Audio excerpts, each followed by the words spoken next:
Welcome back to Sunday Morning Cafe, our ongoing conversation about boosting our resilience.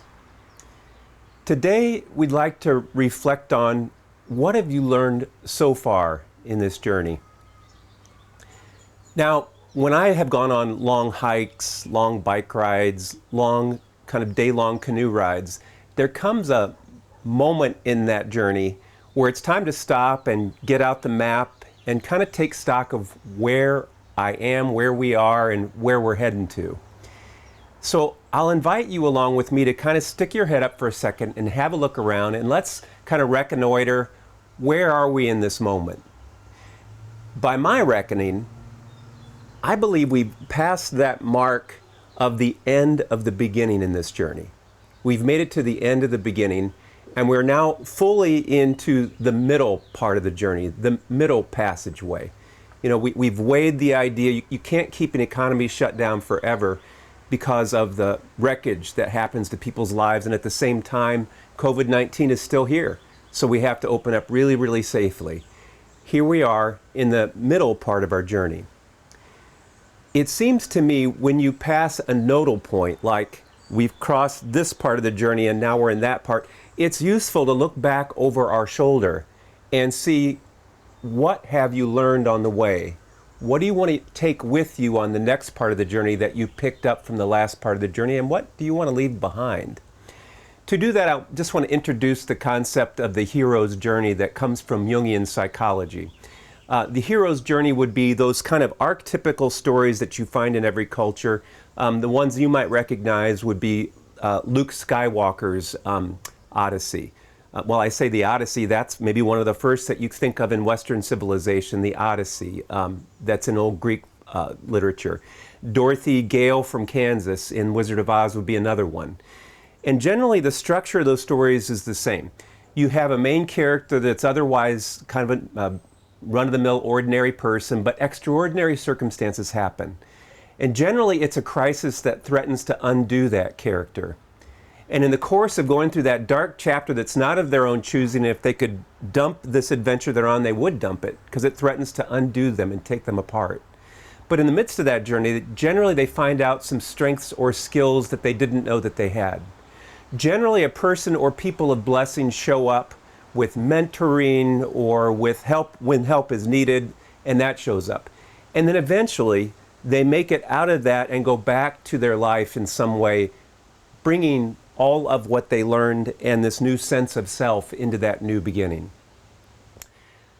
I'd like to look at the question, invite us to look back over our shoulders at the last 4 months through the lens of the hero's journey, and imagine yourself as the main character in that journey.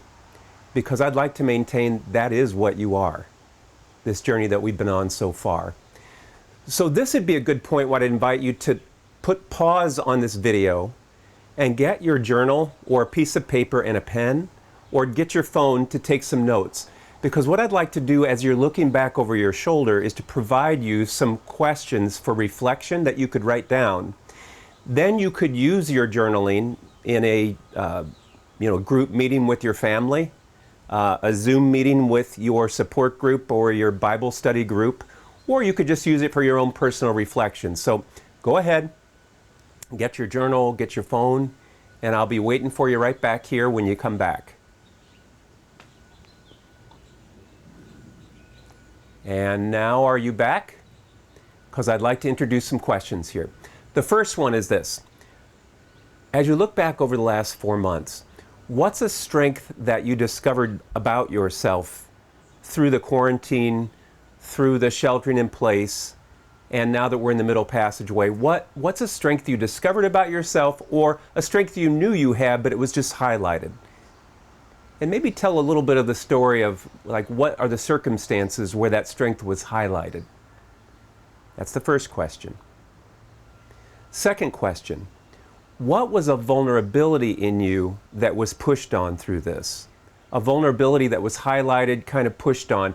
And then a second question that goes with that vulnerability that you discovered in yourself, or that maybe you knew and it was pushed on, what did you do to adjust for that? What self-care did you enable?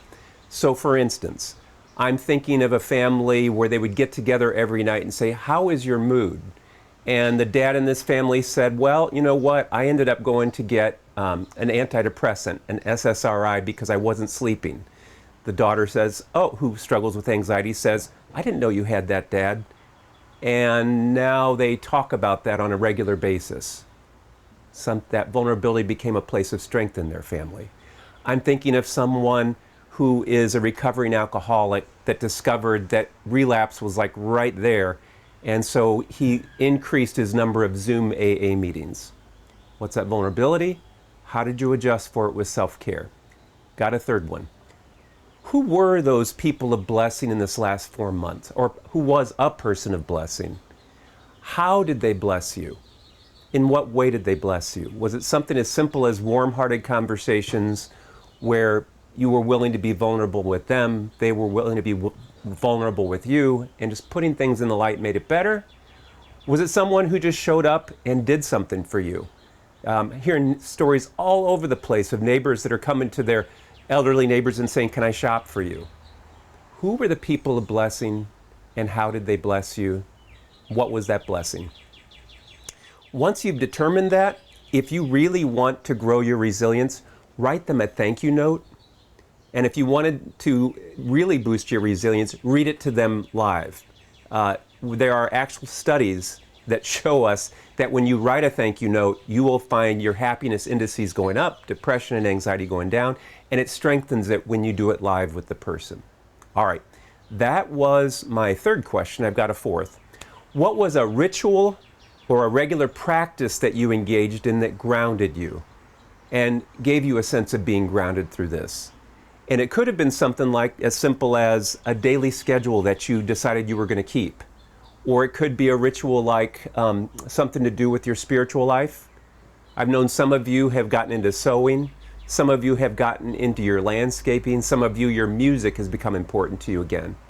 What's a ritual or practice that grounded you? Fifth question, here it comes. What is just a memorable experience that you had through these first 4 weeks of our journey together? What's a memorable experience that you had? And now I've got a thought question that will require a writing assignment if you choose to do this.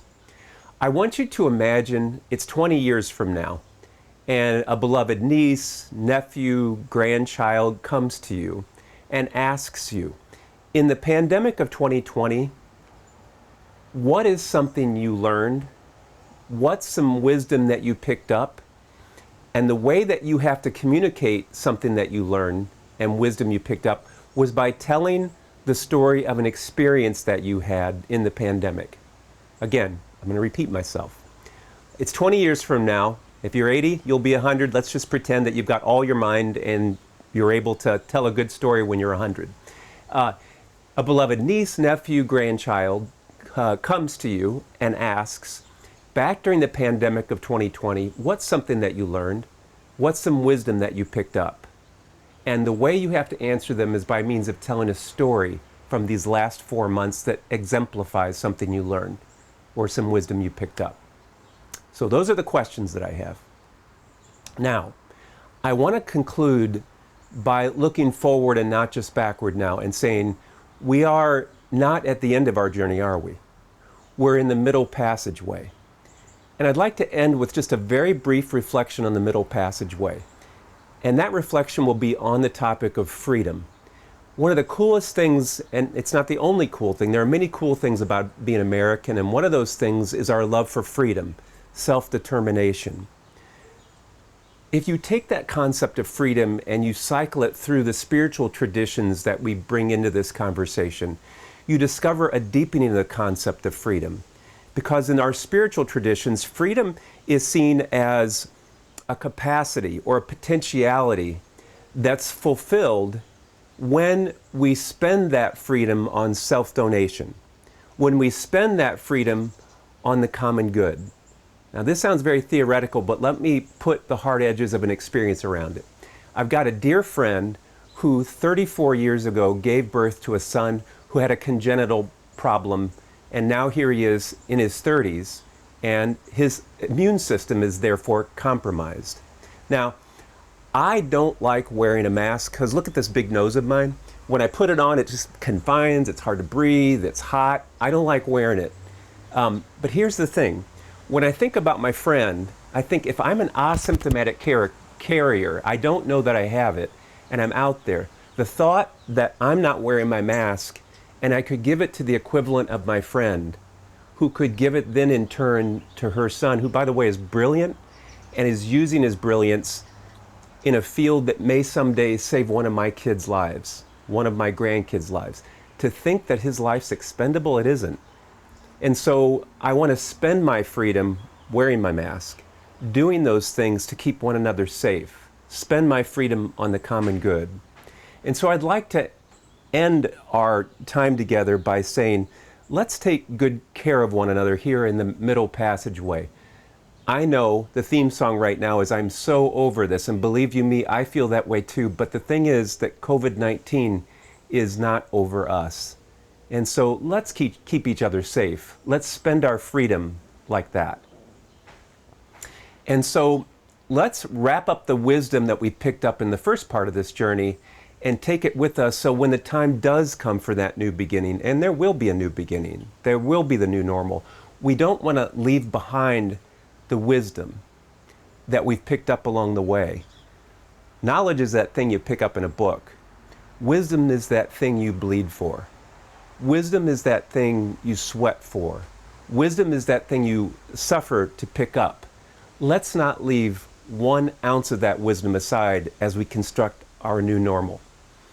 And we'll see you next week as we continue our dialogue on boosting resilience.